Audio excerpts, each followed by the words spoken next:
This episode of Fallout Friday is brought to you by the Stereo app. And if you're thinking to yourself, hey, Andy, what is the Stereo app? Well, don't worry, I'm going to tell you. It's a newer app that has thousands of live social conversations, and there are a wide range of genres for you to choose from. News, comedy, sports, and more. You get to choose whether you want to be a co-host, if you can find. You can actually create your own show. You could be a co-host if you want, or you can participate as a guest via a live direct interaction, recording a question and submitting it to the hosts, or you can just listen in on exclusive conversations. If you're a fan of the podcast, specifically the Friday episodes, the Q&A, I am hosting for the indefinite future on Tuesdays and Thursdays what I'm going to call the Cleared Hot After Party. So I'm going to sit down with some friends and we're going to engage with the audience. I'm going to bring a few questions to the table, but one of the favorite things about this app for me is that we can answer questions live. You can submit, and in real time, you're going to get an answer, assuming that your question is appropriate. Like I said, join me every Tuesday and Thursday. Traditionally, it's been going down at 4 p.m. Mountain Standard Time, but let's leave opportunity for that to change. But Tuesday and Thursdays are locked into place.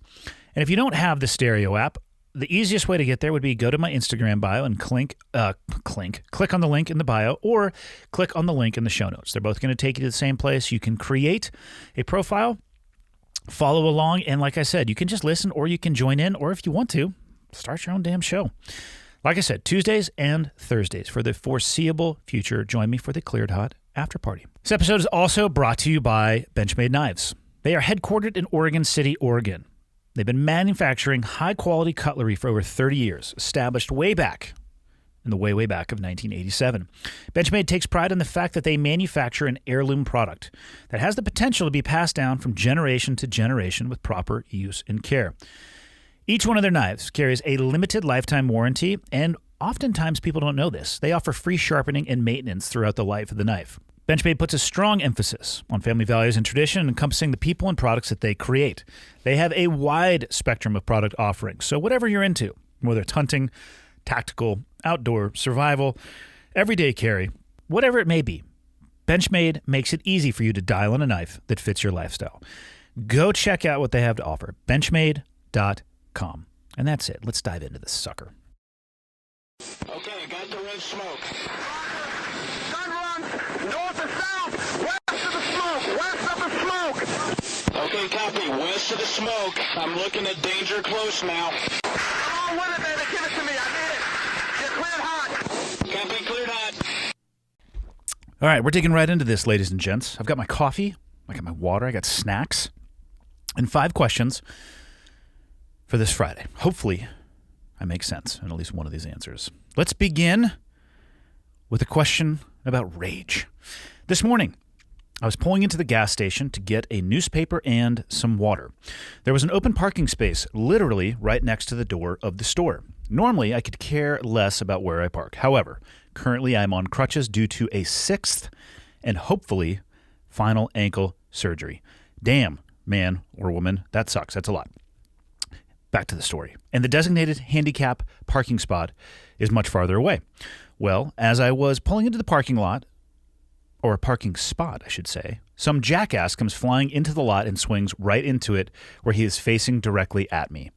2 guys in the vehicle just staring at me as I'm pointing to my handicap placard on the rear view, hoping for some sympathy. Nothing. They refuse to move, so I move, roll down my window to give them my 2 cents and basically say, WTF. An F-bomb or 5 may have been used, but essentially I was told, just park right next to us. This isn't a handicap spot. And to pretty much fuck off. I became enraged with fury. I'm already not a fan of people, and I may or may not have anger issues. So my question is, if you're on crutches and disabled, would going upside an asshole's head with said crutches be bad form? Of course I'm kidding, just venting here. I've pulled the quick snatch parking spot maneuver before, so maybe this is karma. But if I see a handicap placard, I would have moved immediately. Thoughts, besides telling me I should seek help for my anger issues? Well, I think seeking help is never a bad idea, anger issues or not. I think largely this question comes in jest because I think you know the right answer. You already said in here that you're just kidding, but I like this question because it opens up the conversation about a few other things. We could talk about consequences. We can talk about a proportional response. We can talk about escalation. We can talk about violence. And we can also talk about letting go and forgiving grudges. I do a Patreon call on Mondays where yesterday one of the individuals asked about, when do you give up a grudge?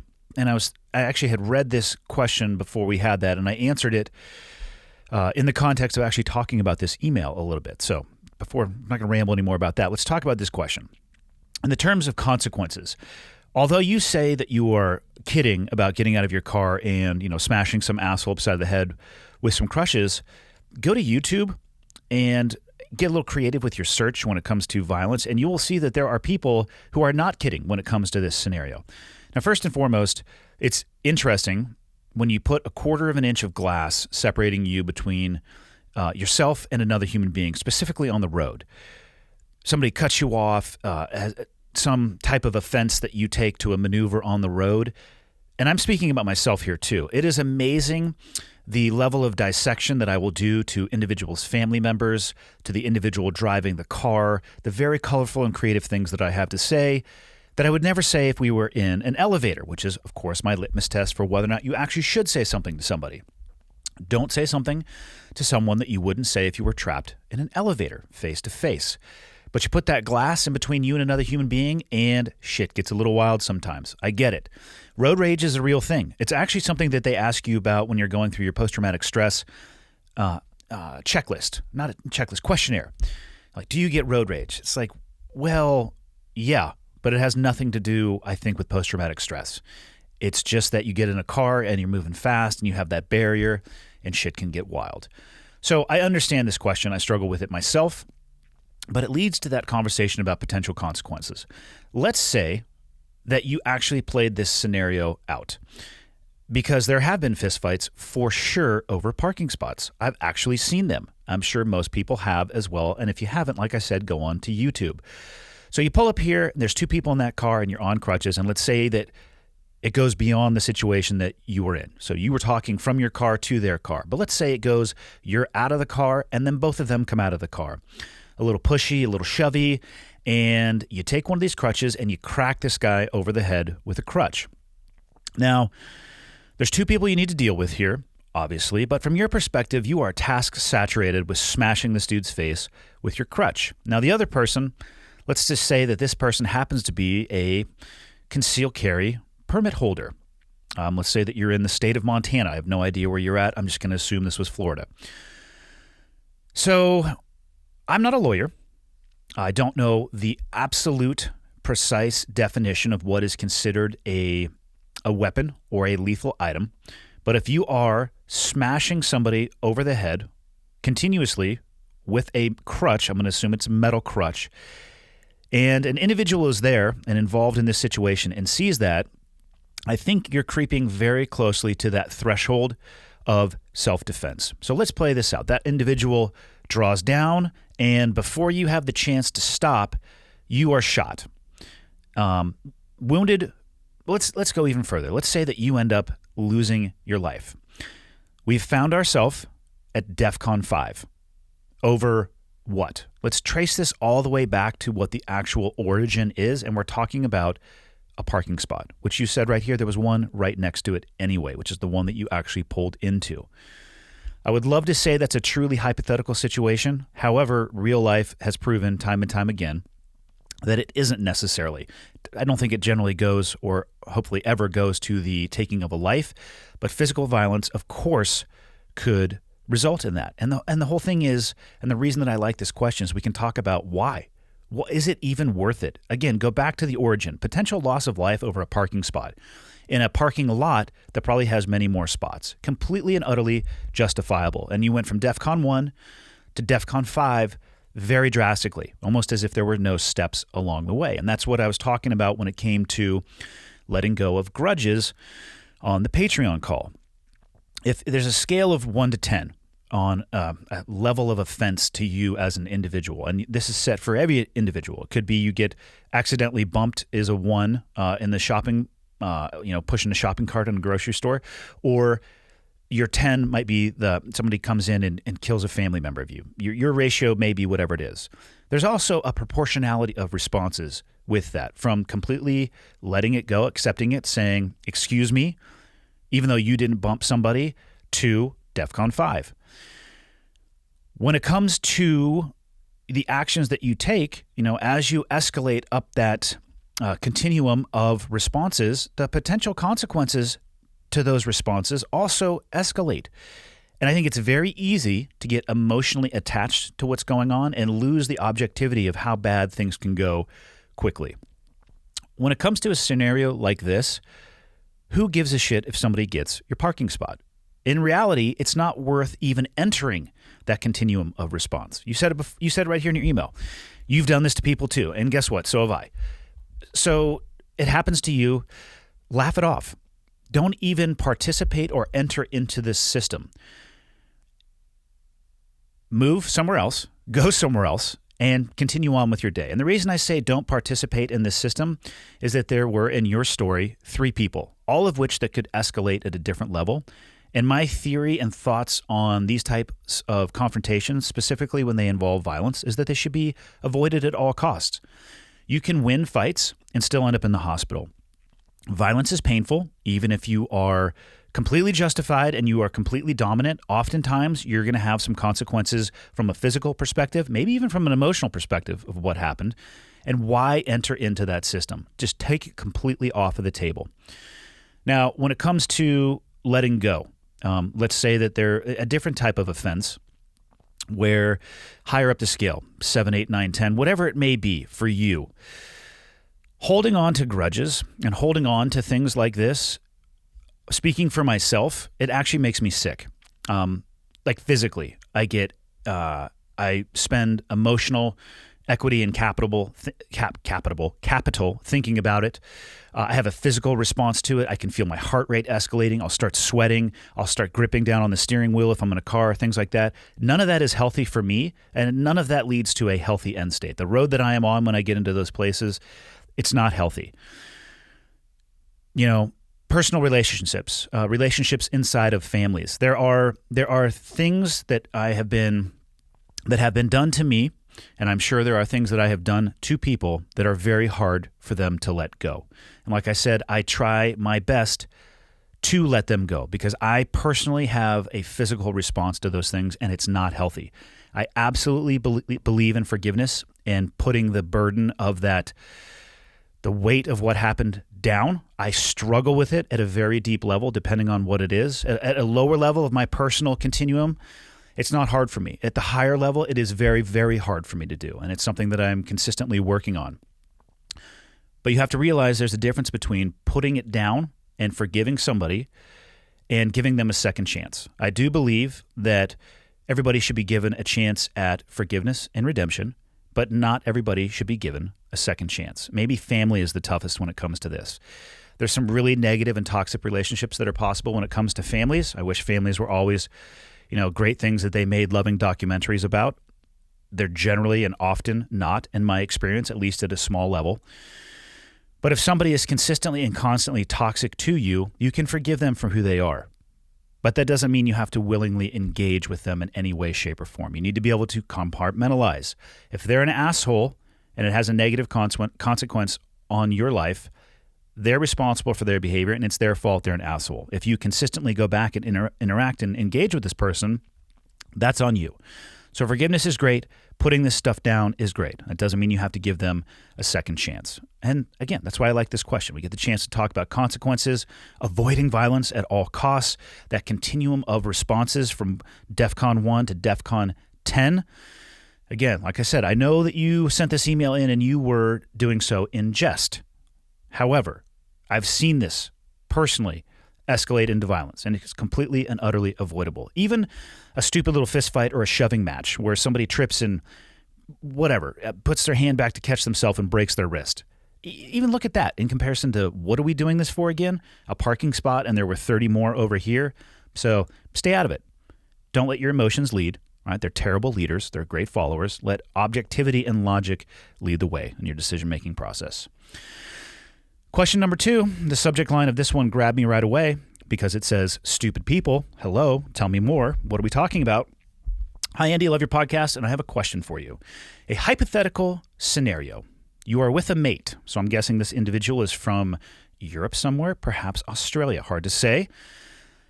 You are with a mate, say, besides a raging river, and your mate says, I am going in for a swim, and you know, if he does, that he will definitely, in all caps, fucking drown. So you try and talk him out of it, but he goes anyway. Next minute, he is drowning and screaming for help, knowing full well that if you attempt to save this idiot, you will also drown. There are a lot of different scenarios, and I just use this one as an example. But how would you deal with it? So first off, these are like the questions where people will say, would you rather get into a knife fight or a gunfight? And I will say, are those my only two options? Like, that's all I get? There's no option C, because both of those suck. Both of these options suck as well. And the reality is, this is a situation that you would have to stop before it began. If this individual, you know, like I'm looking at this when you say raging river, so I'm thinking class 5 rapids, and I'm also not a rafter or a kayaker, so I don't know exactly what that means, except for the fact that when people talk about that, they talk about extremely high consequence, expert level of ability in the water, and still having a potential to get utterly just destroyed or killed. So this, though, stupid person, as you described them, says that they are going to enter into that environment and they have absolutely no business doing so. The only option you have is to stop this situation before it occurs. Because if they go into that water, and I mean, but let me take a step back, and I mean everything up to and including physical restraint.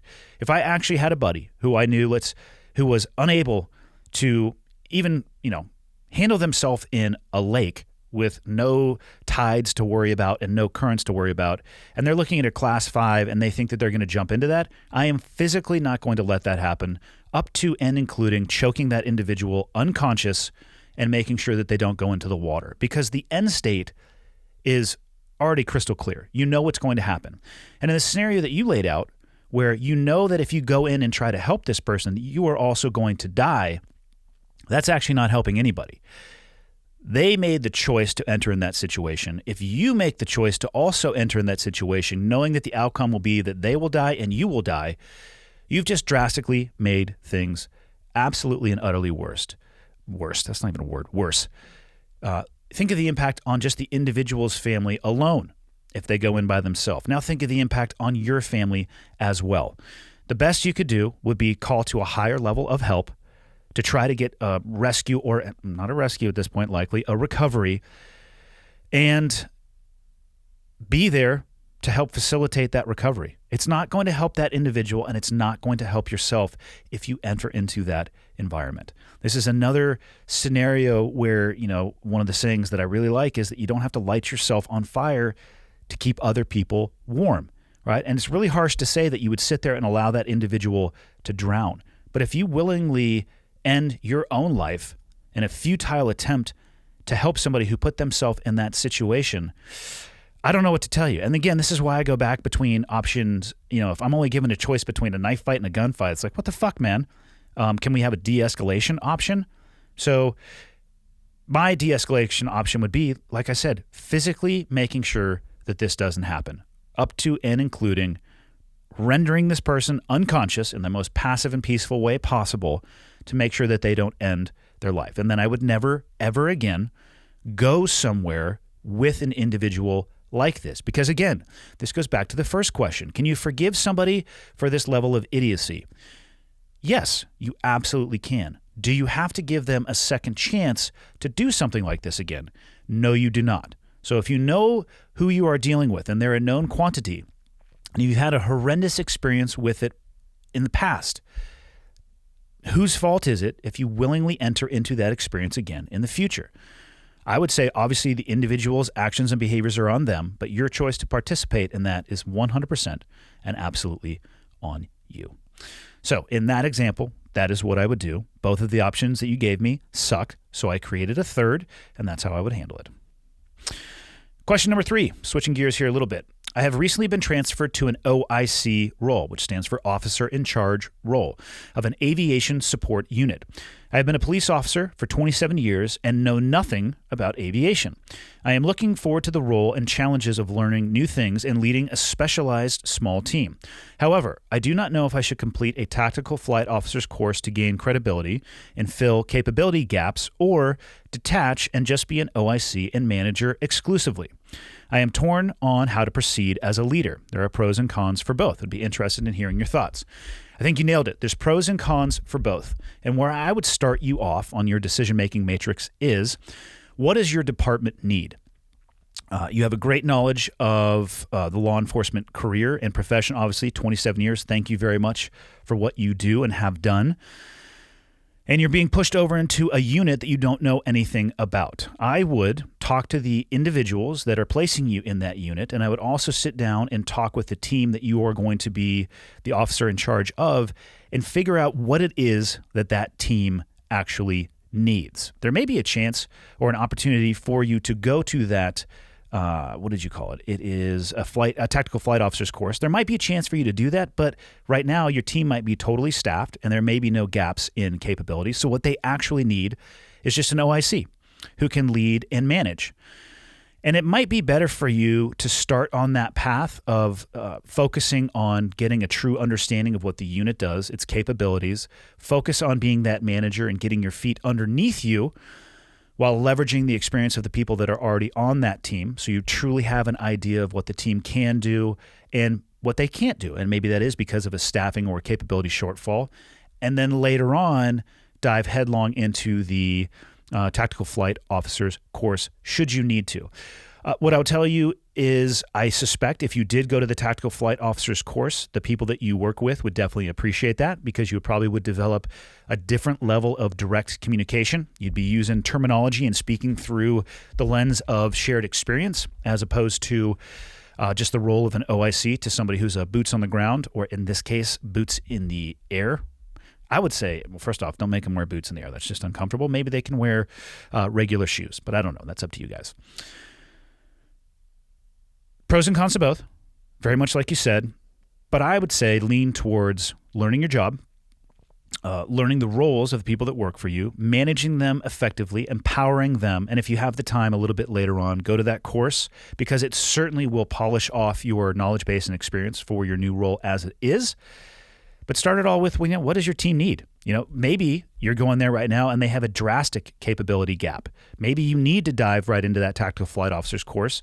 And if you do so, don't forget, that's not why you're there, though. You're still there to be the OIC. So you're going to have to make that balance, and you can't get so front sight focused on that tactical flight officer's course that you lose track of what your actual job is. So play the cards as they are dealt to you and do the best that you can for the team that you are assigned to lead. And hopefully that helped you in some way, shape, or form. 2 more to go. Here we go. I'm a water polo player in my junior year, and I'm going to assume this is high school. I think later on talks about high school, but if not, I'm going to assume this is high school. My freshman and sophomore year, I've been getting better, but everyone around me always seemed to be better. Over the pandemic, I worked so hard in the gym, pool, and improving my grades. My season has just kicked off, and I thought this was going to be the year I showed everyone that I can kick ass. It started great. People noticed that I was huge now, fast and strong, and my parents love that I'm doing amazing in school. But then I started to perform the same as my previous years, making shitty mistakes and failing constantly during games and practice.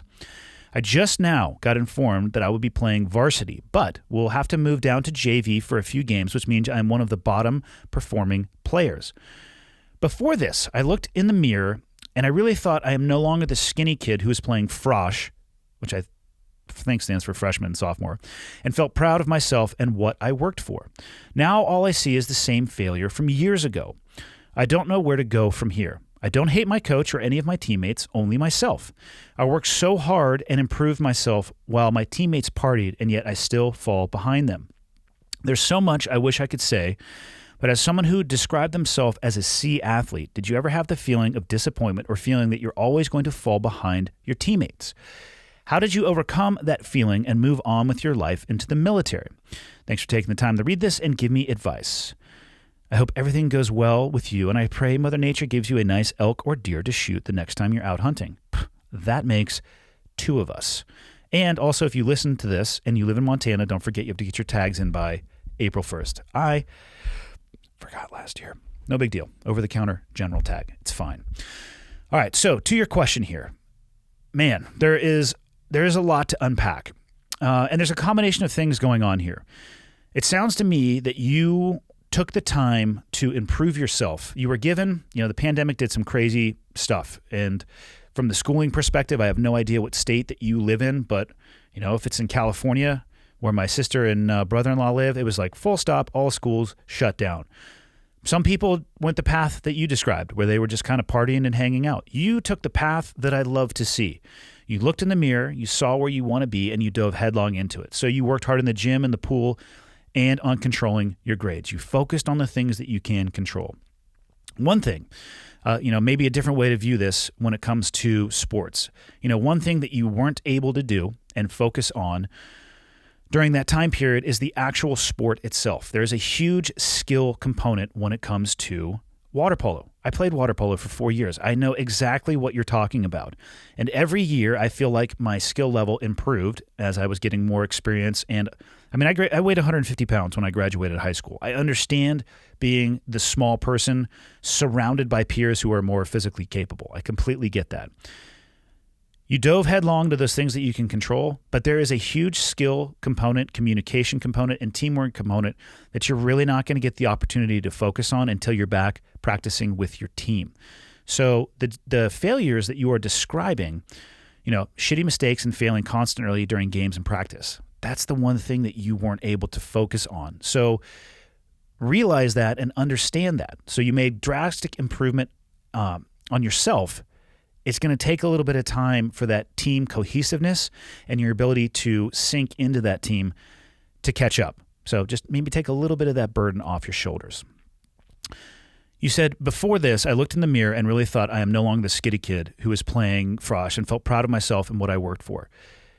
There's no reason at any time ever that should change. You did work hard. You are already saying that people noticed that you are larger now, you're faster now, you're stronger now. The mistake that you're making is you're comparing yourself from a physical perspective to your peers and only focusing on the difference there. You're not taking a look in the rearview mirror and prioritizing the difference between where you were and where you are now, and really celebrating the fact that you were able to make a drastic difference and then using that as inspiration or something aspirational to continue on in the future.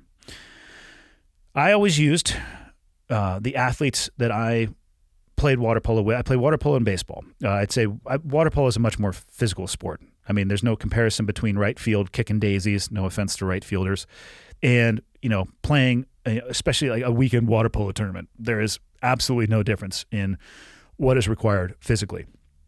I worked, why do I say worked? I'll get to the military in a second. I played sports with people who were vastly more physically talented than I was. And I viewed that as something that was aspirational. Some people, they move through the water specifically better than others, whether it's the torso length or their limb length or whatever it may be. There are just people who will always move in the water better than I ever can, and that's the way that it is. But that doesn't mean I can't aim for that level of capacity or competence. I may never get there, but I use it as a positive motivation because I know what's possible. Where you sabotage yourself, and you've already done this, is you're constantly measuring the distance between those two as opposed to the incremental small steps that you are taking. So stop judging yourself against your peers and start judging yourself against your performance yesterday, a week ago, a month ago, and a year ago. It'll really, hopefully, help you recalibrate. And instead of feeling not good enough or beneath the people that you are working with or playing with, it'll just change that headspace and you can constantly just seek additional improvement. That's what I did when I went into the military. I took that same attitude of having the people that I keep saying worked, I mean played with, now I'm talking about worked with. The people I worked with in the military, if I'm being totally honest, I was in awe of my peers, especially when I first got into the teams. It's all I had ever wanted to do, and I was surrounded by people who had been doing it, some of them for as long as I had been alive. I was in awe of them. The last thing that I ever wanted to do was let them down. So I watched what they did, and I put the effort in, and I tried to work as hard as they did, plus 10%, if you want to throw a number out there to it. They inspired me. I aspired to be who they were, and I did my best to not let them down. I did my best to, at the very least, help them accomplish the goal of the team.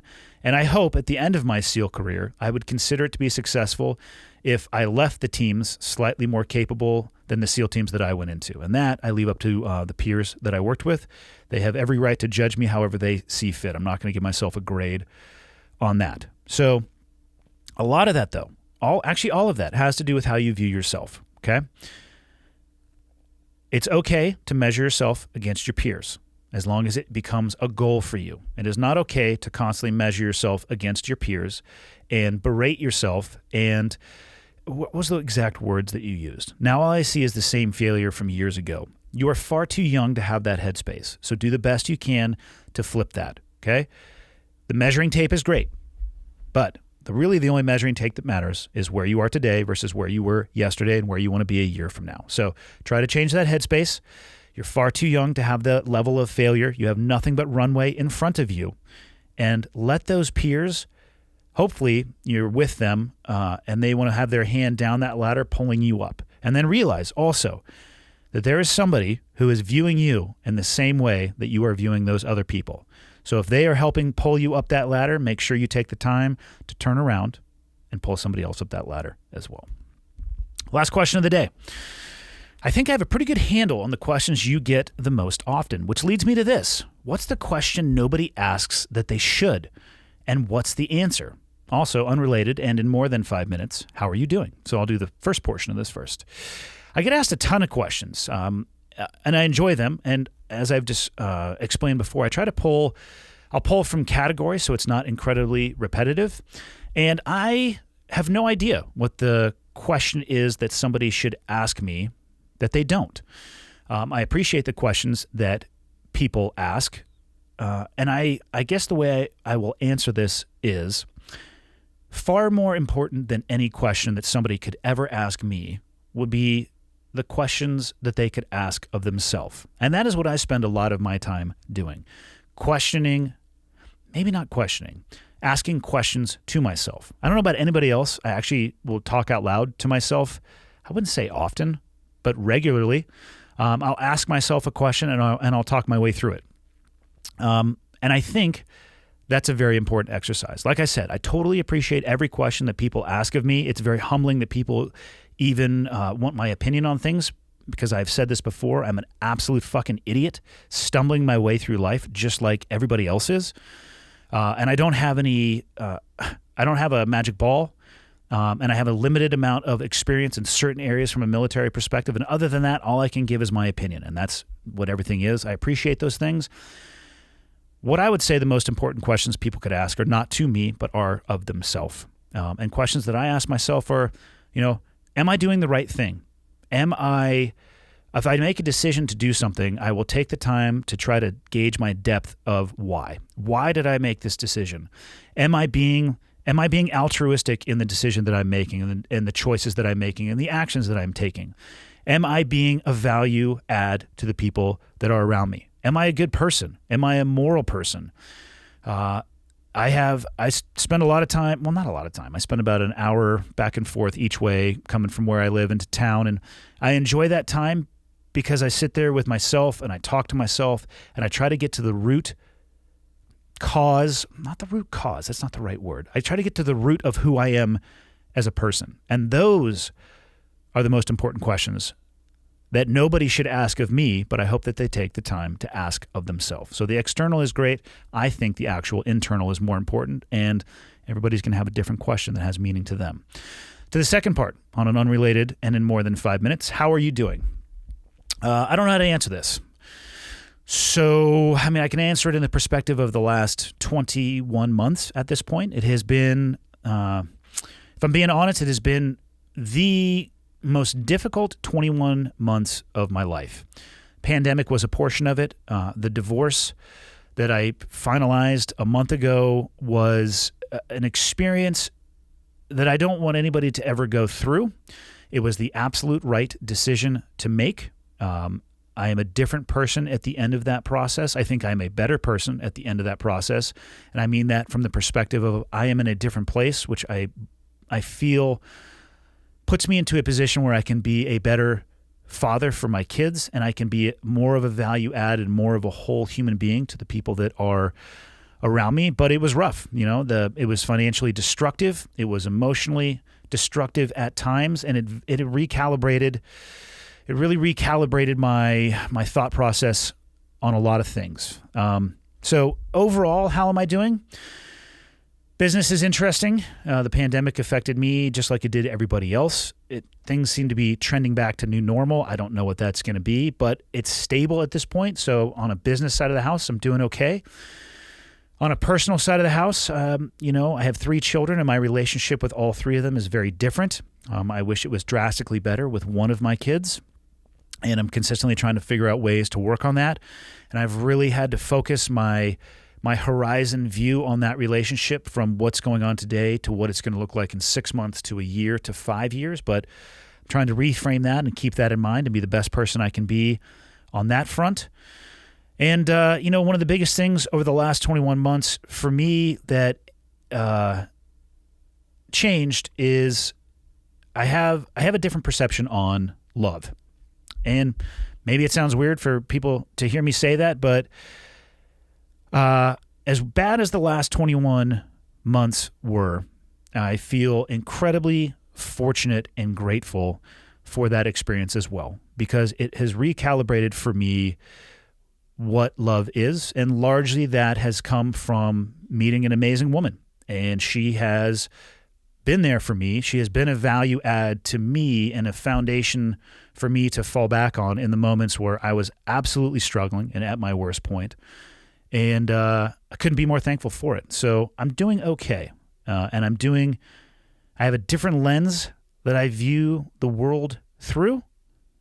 And I'm hopeful. And I'm actually happier and more excited about the future than I think I've ever been. And maybe that's a good way to end a Full Auto Friday. Instead of a downer, we'll end it on an upper for potentially the first time ever. And that's it. See you on Monday with a conversation with a buddy of mine, and I'll see you next Friday for a little bit more Q&A. If you're into that type of thing. I mean, you don't have to be, but see you then. Thank you again to the Stereo app for sponsoring this episode of the podcast. Like I mentioned, Tuesdays and Thursdays, the after party continues. Different guests, same format-ish, Q&A, listen in, join in, whatever it may be. Tuesdays and Thursdays, exclusively on the Stereo app. Hopefully I'll see you there. Understand the west bank of the river? That's A firm, west bank. It gives me hell. Still give it to me in the grove. Okay, one's in from the north. I've got the west bank of the river. Two's going to give it to you in the grove. Roger, give me that gun run. Right along that bag, baby. Ladies and gentlemen, thank you. Thanks for taking the time to tune in, whether you're listening on an audio-only platform or you're watching on YouTube. I appreciate that you take the time every week to tune in. People ask me a lot, what can they do to help me spread the word? And the answer is actually embedded in the question. The biggest thing you guys can do to help me, if you enjoy the podcast and you think it would be helpful to others, is subscribe and share it with other people. And if you have the time, go on to Apple Podcasts and leave me a rating and a review. If you think the podcast sucks, tell me it sucks and leave a 0-star review or the lowest stars possible. If you have a question, comment, or suggestion, you can go to clearedhotpodcast.com. And there is a contact me button right there, which will land in my inbox. And the last thing, if people are interested in helping out, what you can do is fly the old flag. And by that, I don't mean an actual flag, because I don't have any of those. I'm talking about t-shirts or sweatshirts or hats, whatever it may be. Again, clearedhotpodcast.com. Click on the shop tab, and hopefully something in there looks like it would be an item you would like to wear around town. And then you can tell people what it is when they ask you. But that is it. The biggest thing I can say is thank you. I truly appreciate it. And until next time, see you.